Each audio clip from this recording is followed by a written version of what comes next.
안녕하세요. 오늘 저희가 좀 흥미로운 현상에 대해 이야기 나눠보려고 하는데요. 요즘 세상을 보면 참 이상해요.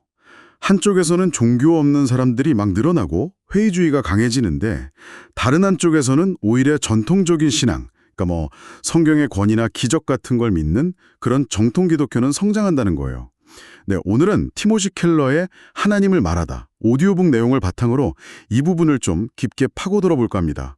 신앙과 의심이 막 뒤섞여 있는 이 시대에 켈러의 이야기가 어쩌면 당신의 생각에도 새로운 질문을 던질 수 있지 않을까 싶네요. 네, 그 양극화 현상이 정말 뚜렷해지고 있는 것 같아요. 그렇죠. 구체적으로 보면 미국이나 유럽에서는 나는 종교 없다 이렇게 답하는 사람들이 정말 빠르게 늘고 있거든요. 맞아요. 특히 젊은 세대를 중심으로요. 네. 그리고 뭐랄까 대학이나 미디어 같이 좀 문화적으로 힘이 센 곳들도 점점 세속화되는 게 보이고요. 그런 분위기가 있죠. 그런데 진짜 신기한 건 아까 말씀드린 것처럼 성경을 글자 그대로 믿는다거나 기적을 믿는 좀 보수적인 교회들 있잖아요. 네네. 이런 곳들은 미국뿐 아니라 아프리카, 라틴 아메리카, 아시아에서도 오히려 성장세를 보인다는 거예요. 그게 참 아이러니하죠. 심지어 학교에서도요. 정통 기독교 신념을 가진 철학 교수 비율이 30년 전에는 1%도 안 됐는데 지금은 10%에서 많게는 25%까지 늘었다는 통계도 있더라고요. 오, 그건 몰랐네요. 꽤 큰 변화인데요? 네. 그러니까 기술이 발전하면 종교는 사라질 거다. 이런 예측이 있었는데 오히려 종교를 둘러싼 생각들이 더 극명하게 갈라지고 있는 거죠. 네, 켈러 목사 자신도 바로 이런 복잡한 배경 속에서 자기 생각을 다듬어 갔어요. 10대 때 경험이 아주 대표적인데요. 한 해는 막 지옥 얘기도 하고 회심해야 한다고 강조하는 보수적인 목사님께 배우고. 아, 강렬했겠네요. 그렇죠. 근데 바로 다음 해에는 전통교리에는 좀 회의적인 아주 진보적인 사회운동가 신학생한테 배웠대요. 와, 완전 극과 극인데요. 네, 본인 말로는 완전히 다른 두 개의 종교를 접하는 느낌이었다고 하더라고요.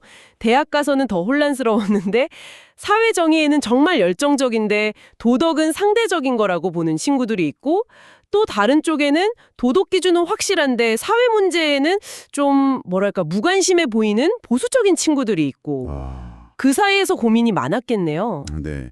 이 과정에서 이제 그의 신앙 여정에 큰 장벽 세 가지가 생겨나요. 첫째는 기독교 교리에 대한 어떤 지적인 질문들. 네, 어려운 질문들 많죠. 둘째는 하나님을 인격적으로, 개인적으로 경험하지 못하는 데서 오는 그런 내면적인 장벽. 그리고 마지막은 사회 정의에도 관심 있으면서 동시에 전통 신앙에 기반한 그룹, 그런 제3의 그룹을 찾기 어려웠다는 사회적인 장벽이었어요. 정말 쉽지 않은 상황이었겠어요. 그런데 이런 이야기를 하다 보면 꼭 나오는 반론이 있잖아요. 아니, 세상에 종교가 얼마나 많은데 어떻게 딱 하나만 옳다고 할 수 있냐? 이거 되게 설득력 있게 들리거든요. 맞아요. 바로 그 지점을 켈러가 파고드는 겁니다.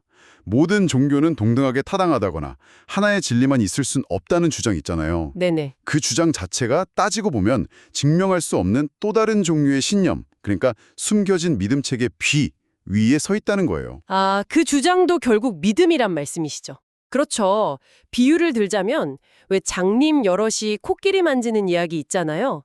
다리 만지고 코 만지면서 각자 자기가 아는 게 전부라고 생각하는? 네, 유명한 비유죠. 근데 그 비유를 이야기하는 사람 자신은 마치 코끼리 전체를 다 보고 있는 듯한 그런 우월한 입장을 취하는 것과 같다는 거예요. 그럴듯하네요. 그래서 켈러의 핵심 통찰은 이겁니다. 어떤 의심도 완전히 중립적인 건 없다는 거죠. 모든 의심은 그 자체로 어떤 대안적인 믿음, 그러니까 또 다른 믿음의 도약을 전제하고 있다는 거예요. 의심조차도 믿음에 기반한다. 네. 그래서 그는 회의주의자들에게 묻는 거죠. 당신의 그 의심은 어떤 믿음에 근거하고 있느냐? 그 근거는 과연 탄탄하냐? 한번 되돌아보라는 거예요. 아, 그러니까 단순히 다 괜찮다, 다 일리 있다 이런 태도조차 사실은 검증되지 않은 어떤 전제 위에 서 있을 수 있다는 거군요. 와, 이거 정말 흥미로운데요?